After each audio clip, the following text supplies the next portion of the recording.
Hi friends, வணக்கம். இன்னைக்கு நம்ம குட் பேட் அக்லி காரக்குழம்பு எப்படி செய்யறது அப்படின்னு பார்க்க போறோம். இந்த வீடியோவை ஸ்கிப் பண்ணாம நீங்க ஃபுல்லா பார்த்தீங்க அப்படின்னா இன்னைக்கு நைட்டே உங்க வீட்டில் குட் பேட் அக்லி காரக்குழம்பு சூடாக சுவையாக ரெடி ஆயிடும். போலாமா? காட்டுறேன். முதல்ல குட் பேட் அக்லி காரக்குழம்பு செய்யறதுக்கு தேவையான பொருட்கள் என்னென்ன அப்படின்னு சொல்றேன், எழுதி வச்சுக்கோங்க. தீனா படத்துல இருந்து ஒரு 50 கிராம் எடுத்துக்கோங்க. அதற்கு பிறகு அப்போ ரிலீஸ் ஆன அஜித் படங்களான அட்டகாசம், அமர்க்களம், கிரீடம் இதுல ஒரு 25 கிராம் எடுத்துக்கோங்க. அதற்கு பிறகு பில்லா படத்துலேருந்து ஒரு 150 கிராம், உங்களுக்கு தேவையான அளவு ஒரு 150 200 கிராம் எடுத்துக்கோங்க. அதற்கு பிறகு ஆரம்பம் படத்துலேருந்து ஒரு 50 கிராம் எடுத்துக்கோங்க. அதுக்கு பிறகு மங்காத்தா படத்துலேருந்து ஒரு 200 கிராம் எடுத்துக்கோங்க.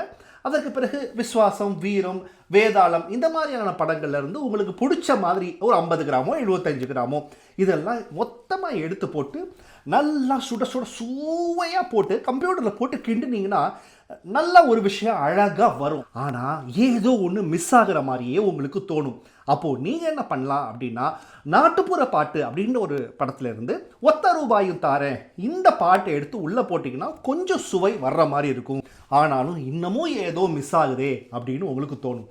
அப்போது பழைய சகலகலாவலவன் படத்துலேருந்து நம்ம எப்பவுமே ஹாப்பி நியூ இயருக்கு ஒரே வருஷம் கொண்டாடிட்டு இருக்கிற இளமை இதோ பாட்டை தூக்கி உள்ளே போட்டிங்கன்னா நல்லா குலுக்குனீங்கன்னா கம கம கம கமான வாசம் வரும். இன்னமும் ஏதோ மிஸ் ஆகுதே அப்படின்னு உங்களுக்கு யோசிச்சிங்கன்னா நீங்கள் சிம்ரன் நடித்த அந்த எதிரும் புதிரும் படத்துலேருந்து வர்ற தொட்டு தொட்டு பேசும் சுல்தானா இந்த பாட்டை கொஞ்சம் தூக்கி உள்ளே போட்டிக்கிட்டு அதற்கு பிறகு அஜித்தோட வேதாளம் படத்துலேருந்து ஆலுமா டோலுமாவையும் கொஞ்சம் தூக்கி உள்ளே போட்டு அதற்கு பிறகு இப்போ ரீசண்டான சீ சீ சீ சீ சீ சீ இந்த பாட்டையும் கொஞ்சம் தூக்கி ஒன்றா போட்டு கமகமகமகமான குலுக்கி எடுத்தீங்கன்னா உங்களுக்கு சுவையான சூடான குட் பேட் அக்லி காரக்குழம்பு ரெடி ஆயிடும்.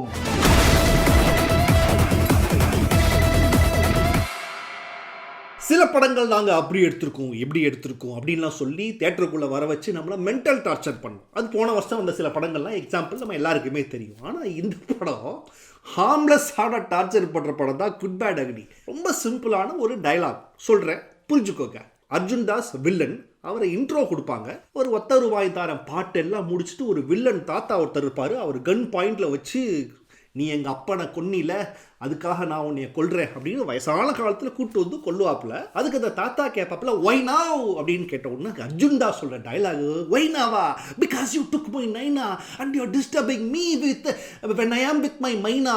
இந்த மாதிரியான காலத்தால் அழிக்க முடியாத டைலாகுகள் இந்த படத்தில் இருக்குது. அதுக்கப்புறம் இன்டர்வல் அப்போ மொட்டையா பேங்கா, பேங்கா மொட்டையா, மொட்டையா பேங்கா, பேங்கா மொட்டையா அப்படின்னு ஒரு டைலாக். அது சீனோட பார்த்தீங்கன்னா உங்களுக்கு அது ஏன்னா ஹார்ம்லெஸ் டார்ச்சர் அப்படின்னு தெரியும். அதுக்கு பிறகு கிளைமேக்ஸ் தூக்கி பொட்டாட்டியா பையனா, பொட்டாட்டியா பையனா, பொட்டாட்டியா மவனா அப்படின்னு அது ஒன்று இருக்கும். அதற்கு பிறகு நம்ம பையன் வந்து ஒரு வேனுக்குள்ளே ஒரு போலீஸ் எல்லாம் கடத்திட்டு போவாங்க. அப்போது திடீர்னு என்னது அப்படின்னா பயங்கரமான ஆள் உங்களை காப்பாற்ற உள்ளே வந்திருக்கிறாரு அப்படின்னு விட்டு உள்ள ஒரு சிங்கர் ஒருத்தர் பிள்ளி பிள்ளி புள்ளி புள்ளி புள்ளி புள்ளி புள்ளி அப்படின்னு ஒரு சிங்கரு உள்ள எதுக்குறா இதெல்லாம் அப்படின்ற மாதிரி அந்த பையன் கேட்குறானா இல்லையோ தேட்டரில் இருக்கிற நம்ம கேட்கலாம், நம்ம கேட்போம், நியூட்ரல் ஃபேன்ஸ் எல்லாரும் கேட்போம்.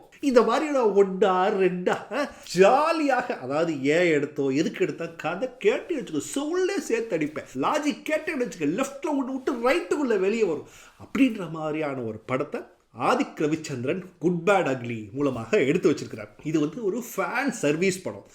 ஒரு ஏகே ஃபேனாக, ஒரு அஜித்குமார் ஃபேனாக நீங்கள் இருந்தீங்க அப்படின்னா படத்தை பயங்கரமாக என்ஜாய் பண்ணுவீங்க. மைண்ட்லெஸ்ஸான ஒரு படம்.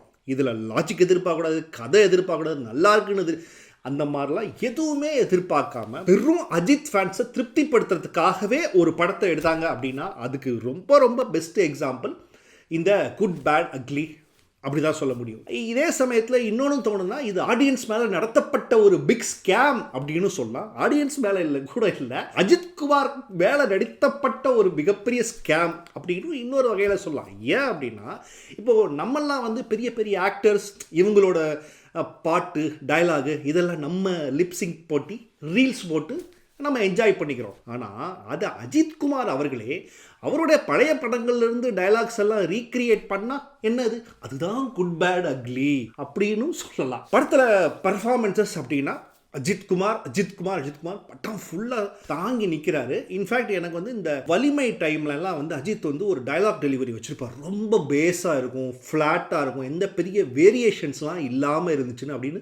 ஏன்னா முன்னாடி அப்படிலாம் இல்லையே, இப்படி ரொம்ப பேஸாக மாறிட்டாரு அப்படின்னு தோணுச்சு. ஆனால் இந்த படத்தில் அது கொஞ்சம் மாற்றி நல்ல வேரியேஷனோட அந்த டைலாக் டெலிவரி சூப்பராகவே பண்ணியிருக்கிறாரு நம்ம ஏகே. அது மட்டும் இல்லாமல் அவருடைய பழைய மேனரிசம்ஸ், அந்த நக்கல், அந்த மாதிரியான விஷயங்கள் எல்லாமே வந்து ஜாலியாக அஜித்குமார் பட்டம் ஃபுல்லாக ஜாலியாக விட்டுருக்கிறாரு. அப்புறம் லேட்டஸ்டாக ரீல்ஸில் இருக்கிற அத்தனை ட்ரெண்டிங் டயலாகும் இந்த படத்தில் இருக்குது. உருட்டு செக்கில் ஆட்டின சுத்தமான உருட்டு அப்படின்னு அந்த மாதிரியான வசனங்கள் ஆகட்டும். அதற்கு பிறகு நான் தான் சொல்லிட்டேனே, அவருடைய ரெஃபரன்சஸ் எல்லா படத்துல இருந்தும் இருக்கிற எல்லா விஷயங்களும் வந்துருச்சு. வாயில பிரியா முதற்கொண்டு இது முதற்கொண்டு படத்தில் இருக்கும். அதற்கு பிறகு இந்த படத்தில் இன்னொரு ஸ்பெஷாலிட்டியும் இருக்குது. என்ன அப்படின்னா, முதல் முறையாக தமிழ் சினிமாவில் இளையராஜா, தேவா, வித்யாசாகர் இந்த மாதிரியான ஜாம்பவான்கள் சேர்ந்து இசையமைத்த ஒரு படம் அப்படின்னு எதுன்னு கேட்டிங்கன்னா அதுவும் நீங்கள் குட் பேட் அக்லி அப்படின்னு சொல்லலாம். என்னன்னா சொல்கிறேன் டைட்டிலில் ஜிவி பிரகாஷ்குமார் அப்படின்னு மியூசிக் போட்டிருந்தாலும் இந்த படத்தில் ஓப்பனிங்கில் வர்ற ஓஜி சம்பவம் அப்படின்ற ஒரு பாட்டும் ஒரு பாட்டை தவிர படம் ஃபுல்லாகவே வேற பாட்டை காப்பிரைட்ஸோ கடன் வாங்கி தான் படம் ஃபுல்லாக ரொப்பி இருக்கிறாங்க. இளமை இதோ ₹1 தார, அந்த ₹1 வேற ஒரு ரீமிக்ஸ்ல ஏன் ஜோடி மஞ்ச குருவி, அப்புறம் தொட்டு பேசும் சுல்தானா, அதுக்கப்புறம் இன்னொரு பாட்டு கூட ஒரு சீ, அப்புறம் அலுமா டோலுமா, இப்படி எல்லா பாட்டையும் படம் ஃபுல்லா அங்கங்க போட்டு சும்மா ஒரு நிமிஷம் எல்லாம் கிடையாது, மொத்த பாட்டுமே வந்துடும். ஸோ அந்த அளவுக்கு ரீல்ஸ் பேஷ படம் ஃபுல்லாக ஆனால் தரமாக பண்ணியிருக்கிறாங்க அப்படின்னு நிச்சயமாக சொல்ல முடியும். அர்ஜுன் தாஸ் இந்த படத்தில் இந்த பாருங்க, அஜித்குமார் படம், இதில் நீங்கள் வில்லனாக நடிக்கிறீங்க, ஊருக்குள்ளே போய் சொல்லிக்கலாம் தலைக்கே நான் வில்லன்டா அப்படின்னு கெத்தா நீங்கள் சொல்லிக்கலாம், 2-3 அடி கூட தலையை அடிச்சுக்கலாம். அதனால இந்த படத்தில் நீங்கள் தான் வில்லன் அப்படின்னு சொல்லிட்டு பயங்கரமான ஒரு ட்விஸ்ட் வேறு இந்த வில்லனுக்கு வச்சிருக்கிறாங்க. படத்தை பார்த்தா இதெல்லாம் எதுக்கு அப்படின்னு தோடும். ஸோ இட்ஸ் அ பியூர்லி ஒரு fan service. It's only fans இல்லை, ஒன்லி அஜித் ஃபேன்ஸ் படம் அப்படின்னு வேணால் இந்த படத்தை சொல்லலாம். ஒரு நியூட்ரலான ஆட்கள் போய் இந்த படத்தை என்ஜாய் பண்ணுவாங்க அப்படின்னா நிச்சயமாக என்ஜாய் பண்ண மாட்டாங்க. த்ரிஷா இருப்பாங்க, சிம்ரன் இருப்பாங்க, அர்ஜுன் தாஸ் பண்ணியிருப்பாரு. அதுக்கப்புறம் தமிழ் சினிமாவில் வேஸ்ட் வில்லனுக்காகவே இப்போ ரீசெண்ட் டைமில் உருவாக்கி விடப்பட்டவர் தான் ஜாக்கி ஷெராஃப். படம் ஃபுல்லாக புஷ் புஷ் புஷ் புஷ் அப்படின்ட்டு அடிச்சுக்கிட்டு ஐயோ லாஃபிங் கேட்ச் அடிச்சுக்கிட்டு அவர் கோபம் வர்றப்ப எல்லாம் சிரிச்சுக்கிட்டு ஒரு பயங்கரமான வில்லனாக, ஒரு காற்றல் தலைவனாக இருப்பார். ஆனால் அதுக்கும் மேலே பெரிய தலைவன் தான் ஏகே இஸ் அ ரெட் டிராகன்டா அப்படின்னு சொல்லிட்டு ஊர் ஃபுல்லாக பில்டப், போகிறவன் வரவன் எல்லாம் பில்டப் கொடுத்து படம் ஃபுல்லாக வச்சுருப்பாங்க. படத்தில் ஓப்பனிங்கில் ஒரு பாம்பேயில் ஒரு ஃபைட் சீன் வரும். அதில் என்னென்னா, அஜித்தோட பையனை யாராச்சும் கடத்திட்டாங்க அப்படின்னு ஸ்பெயின்லேருந்து ஒரு தகவல் வரும். என் பையனை கடத்தினது யாரா அப்படின்னு கேட்டாங்கன்னா அங்கே இருந்தவங்க யாராவது பாம்பேக்காரங்க இருந்தாங்கன்னா இல்லைங்க அப்படின்னு சொல்லியிருந்துருக்கலாம். அவங்க யாரும் சொல்ல விடுறதுக்கு முன்னாடி அஜித்து ஒரு 150 பேர் அந்த ஃபைட் சீக்வன்ஸில் கொண்டு தீர்த்துருவாப்புல. ஏன் கொண்டாரு, எதுக்கு கொண்டாருலாம் தெரியாது. யாரா என் பையன் கடத்தினா அங்கே இருக்கவங்க எவன் வேணால் சொல்லியிருந்துருப்பான். இதுதான் சொன்னேன், லாஜிக் கேட்டால் நீங்கள் ரைட்டில் போயிட்டு லெஃப்டில் வரலாம். அதுக்கப்புறம் இந்த அர்ஜுன் தாஸ் எங்கே இருக்கிறான்னு யாராலையுமே கண்டே பிடிக்க முடியாது. அந்த வில்லன் பேர் ஜானி. அந்த ஜானி எங்கே இருக்கிறான்னு கண்டே பிடிக்க முடியாது. ஆனால் அங்கே அவங்க அர்ஜுன் தாஸ் செட் பண்ண ஒரு ஆள் இருப்பாப்புல, ஒரு ஸ்பெஷல் கேமியோ.